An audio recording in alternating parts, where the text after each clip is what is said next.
నమస్తే. భగవద్గీతలో 12వ అధ్యాయం భక్తి యోగంలో 4వ శ్లోకం. సన్నియమ్యేంద్రియ గ్రామం సర్వత్ర సమబుద్ధయః తే ప్రాప్నువంతి మామేవ సర్వభూత హితే రతాః.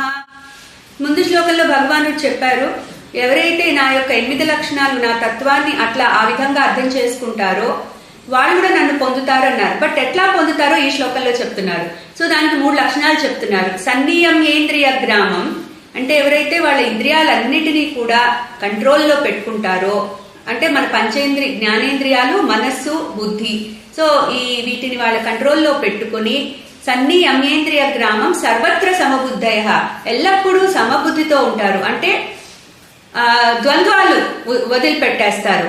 అంటే ఈ ప్రపంచంతో ఇంటరాక్ట్ అయినప్పుడు దాని నుంచి వచ్చిన మంచి గాని చెడు గాని వాళ్ళకి పట్టదు. సో ఎటువంటి స్థితిలో అయినా వాళ్ళు సమంగా ఉండగలుగుతారు.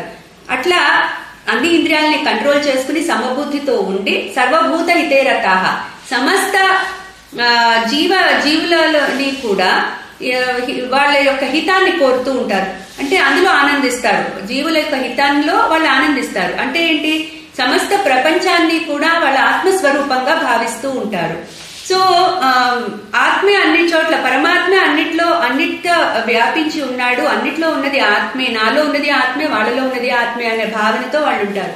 సో ఎవరైతే ఈ 3 లక్షణాలు కలిగి ఉండి పరమాత్మని ముందు చెప్పినట్టుగా 8 లక్షణాల తత్వంగా అర్థం చేసుకుంటారో తే ప్రాప్నువంతి మాం, నన్ను వాళ్ళు కూడా పొందుతున్నారు అని చెప్తున్నారు. అయితే ఈ స్టేట్కి ఎలా వస్తారు అంటే జ్ఞానం పొందాలి. జ్ఞానం పొందడానికి వాళ్ళు శాస్త్రాలు చదవాలి, తర్వాత దాన్ని మననం చేయాలి, తర్వాత దాన్ని కాంటెంప్లేట్ చేయాలి.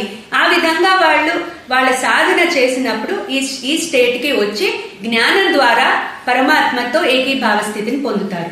2వ శ్లోకంలో చెప్పినది ఉపాసన ద్వారా ఆయనతో ఏకీభావ స్టేట్కి వెళ్తారు.